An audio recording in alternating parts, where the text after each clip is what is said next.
கந்தன்குடி கொண்ட வரலாறு. நெடுகாலத்திற்கு முன்பு துர்வாச முனிவர் சோழநாட்டில் அரசலாற்றுக் கரையில் அமைந்திருக்கும் அம்பல் என்னும் திருத்தலத்திற்கு மூர்த்திக்கெல்லாம் முதல்வனான சிவபெருமானை வணங்க வான்வழியே சென்று கொண்டிருந்தார். அப்போது முனிவர் முன்பு அழகே வடிவான மதலோலை என்னும் அசுரகுலப் பெண் ஒருத்தி தோன்றினாள். முனிவரை வணங்கி முனிவரை பிள்ளை பேறு விரும்பி உம்மை அடைந்தேன். என்னோடு சேர்ந்து பிள்ளைகள் தர வேண்டும் என்று பணிவுடன் வேண்டினாள். இறைவனை வணங்கச் செல்லும் என் முன்பு பெண் அறிவால் பேதமைச் சொற்களைச் சொன்னாய். ஆதலால் உனக்கு அழிவே செய்யும் அசுரர் இருவர் பிறப்பாராக என்று சாபமிட்டு போனார் அவர். முனிவரது சாபம் அப்பொழுதே பலிக்கத் தொடங்கியது. மதலோலை மண்ணும் விண்ணும் கண்டு பயப்பட மகன் ஒருவனை பெற்றாள். அவனை ஆகாயத்திலேயே பெற்றதால் அவனுக்கு அம்பரன் என்று பெயர். அந்த அசுரகுல மங்கை மேலும் ஒரு பிள்ளையையும் பெற்றெடுத்தாள். அவன் தன் அழுகை ஒலியால் எல்லோரையும் மயக்கிய காரணத்தால் அம்பன் என பெயர் பெற்றான்.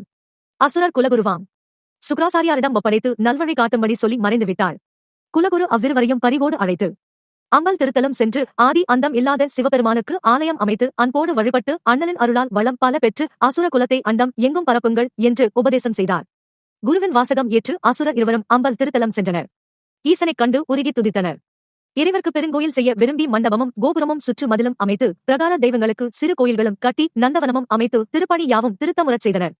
ஈசர்க்கு நித்திய நைவேத்தியங்களும் நடைபெறச் செய்வித்து உடலும் உள்ளமும் உருக நாதனை நாவார பாடி பலகாலம் தொழுது நின்றனர்.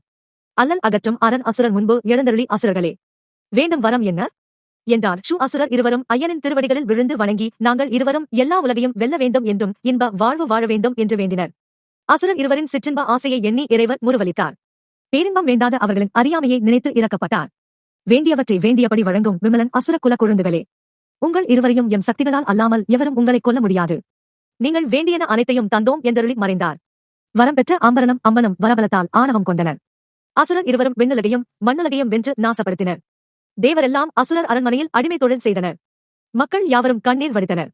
தாங்க முடியாத துயருற்ற தேவர்கள் கையிலை நாதரிடம் சரண் புகுந்தனர். அவரோ தன் அருகில் அமர்ந்திருந்த உமையவளை அர்த்தத்தோடு பார்த்தார். பார்வையின் குறிப்பை உணர்ந்த பராசக்தி தன் சக்திகளில் ஒன்றாகிய கோப சக்தியை நினைத்தாள். அப்பொழுது அவ்விடத்தில் கோப சக்தியாகிய மாகாளி தோன்றினாள். அன்னை காளியை நோக்கி பூவுலகு சென்று அசுரர் இருவரையும் அழித்து அறத்தை நிலைநாட்டி வருக என்று ஆணையிட்டாள். அப்பொழுது அங்கிருந்த முருகவேல் உயிர்களின் துன்பத்தை காண பொறுக்காமல் கோபித்தெழுந்து அசுரர் இருவரையும் நானே அழித்து வருவேன் என விரைந்து காளி தேவிக்கு முன்னதாகவே இத்தலத்தில் பாசறை அமைத்திருந்தார். அது கண்ட அன்னையாம் காளி முருகப் பெருமானை பார்த்து இத்தலத்திலேயே இருப்பாயாக என்றருளி அசுரர் இருவரையும் தானே அழித்தார். தாயிற் சிறந்ததொரு தெய்வமும் இல்லை யாதலால் தாயின் அருளுரையை ஏற்று கந்தன் இத்தலத்திலேயே தங்கிவிட்ட குடிகொண்டுவிட்ட காரணத்தினால் இத்தலத்திற்கு கந்தன்குடி என்பது பெயராயிற்று.